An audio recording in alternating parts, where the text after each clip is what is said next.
हूं त चाणका जागीर पुराणी ऐं मशहूर आहे, पर खेसि वधीक मशहूरी 1914 में थियल चांडे मक्सी जे तकरार खां पोइ मिली।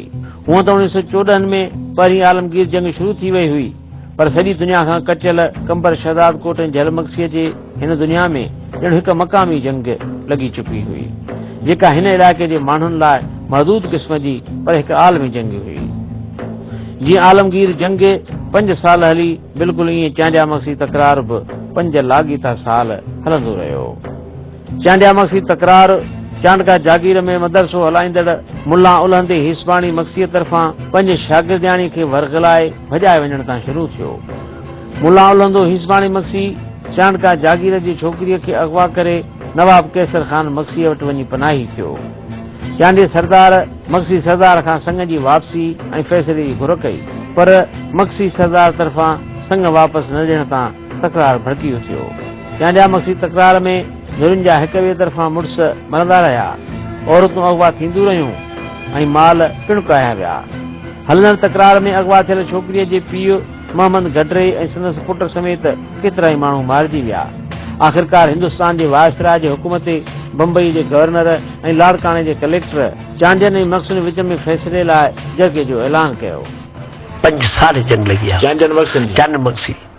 इहा जंग लगी आहे 1914 खां वठी 1920 ते इहा जंग ख़तम थी। चांडे मक्सी तकरार जो ही जरगो शहदाद कोट ॿाहिरां शहदाद कोट जे अॻूणे तहलक नाज़िम सरदार खान जरवार जे ॾाॾे रेस अलावराए जरवार पंहिंजे ॻोठ में रखायो हो।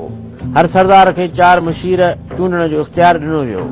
चांडियनि जे सरदार नवाब गैबी खान जा मुशीर नवाब अता मोहम्मद उर्फ नवाब ऑफ कालाबाग, नवाब सरबराम खान मज़ारी ऑफ रोजान मज़ारी, नवाब सरदार मेहराब खान बुगटी ऑफ डेरा बुगटी ऐं खान बहादुर धनी बख्श खान जतोई ऑफ बेटो जतोई मेहड़ हुआ।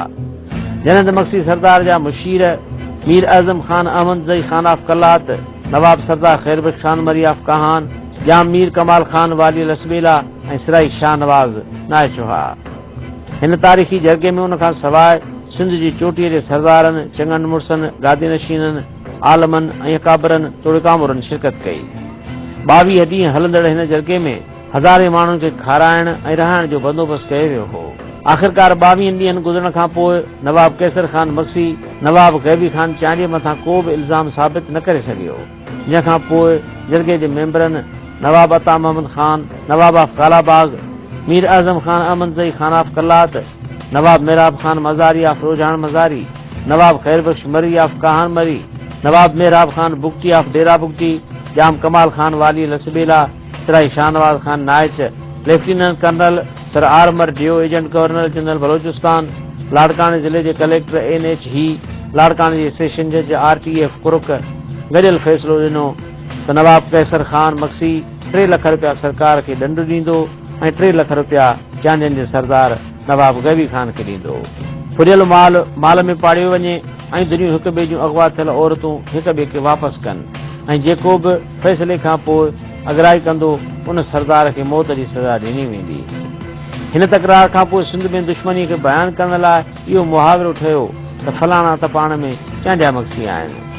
चांडिया मक्सी तकरार ते न रुगो मुहावरा ऐं पहाका ठहिया, पर शाइरी ऐं गुज़ारतूं तोड़े ॾोर बैत पिणु ठाहिया ऐं ॻाया विया।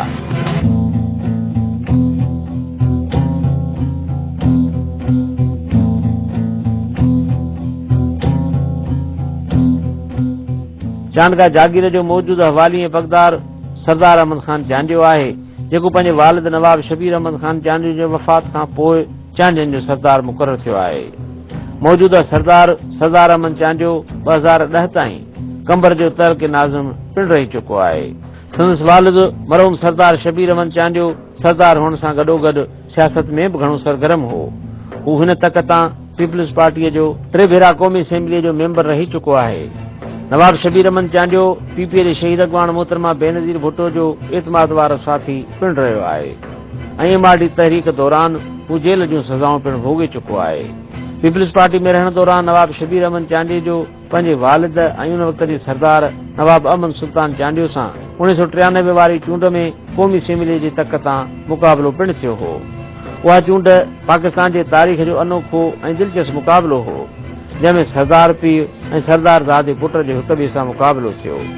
चूंडुनि में सरदार अमन सुल्तान चांडियो मुस्लिम लीग नवाज़ जी टिकट तां ऐं सरदार ज़ादो शबीर अहमद चांडियो पीपल्स पार्टी जी टिकट तां चूंड विढ़ियो हो ऐं आख़िरकार पुट हथां पीउ शिकस्त खाधी हुई। 2004 में नवाब शबीर अहमद चांडे पीपीअ सां पंहिंजी डिघी रफ़ाक़त खे अलविदा चई कायदे आज़म मुस्लिम लीग में शमूलियत इख्तियार कई ऐं सरकार जे तावन सां नए ठहियल ज़िले कंबर ऐं शहदाद कोट जी ज़िले नाज़मी पिणु माणी। पीपी वारा तव्हां ते इल्ज़ाम हणनि त नवाब साहब लोटो थी वियो आहे असांखे छॾियो आहे, इन हवाले सां तव्हां छा चवंदव? लोटो हुजे तॾहिं जॾहिं पीपल्स पार्टी जी टिकट हुजे हा मां वटि, मूंखे पीपल्स पार्टी जी टिकट आई कान। पार्टी में जॾहिं हुआसीं तॾहिं पार्टी में हुआसीं, उन में असां पार्टी लाइन टो कई। जॾहिं पार्टी छॾीसीं त पोइ उन में लोटे गिरी करे ईअं त भुटो साहिब मुस्लिम लीग में पोइ उन जे लाइ बि चवंदो छा लोटो। हिकिड़ो तलख़ तजुर्बो बि आहे, हक़ीक़त बि आहे त तव्हांजो पंहिंजे वालिद साहिब सां कीअं मुक़ाबिलो थियो, इहो सियासी हवाले सां थियो या कीअं थियो? सियासी खलीफ़े अब्दुल मजीद खां प्लेग जे बचाव जूं दवाऊं ठहिराए सॼी सिंध में मुफ़्त विरायूं हो ऐं हकीम अब्दुल मजीद चांडे जी दवा एतिरी त असराती साबित थी जो अंग्रेज़ सरकार खेसि मञता जी सनद पिणु अता कई हुई। 1898 में जॾहिं कराची में उहा प्लेग जी बीमारी पकड़ी तॾहिं नवाब गैबी खान कराची जे कलेक्टर खे कराची वासियुनि जे बचाव लाइ 10,000 रुपया इमदाद ऐं हकीम अब्दुल मजीद चांडे जूं इन बीमारीअ खां बचाव वारियूं दवाऊं ठहिराए मोकिलियूं हुयूं। हिकु साल खां पोइ 1999 में जॾहिं प्लेग जी बीमारीअ वरी कराची में ॿीहर ज़ोर वरितो ऐं हर रोज़ सवे माण्हू मरण लॻा त नवाब गैबी खान ॿीहर कराची वारनि लाइ 10,000 रुपया इमदाद ऐं दवाऊं अंग्रेज़ कलेक्टर जे मार्फत ॾियारे मोकिलियो।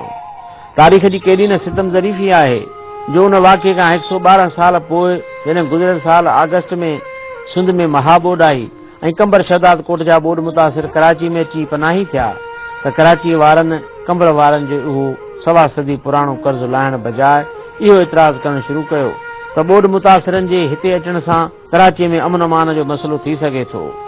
कराचीअ जे शहर ॾांहुं चांडका जागीर जो उहो 1.25 सदी पुराणो कर्ज़ अञा ताईं रहियल आहे।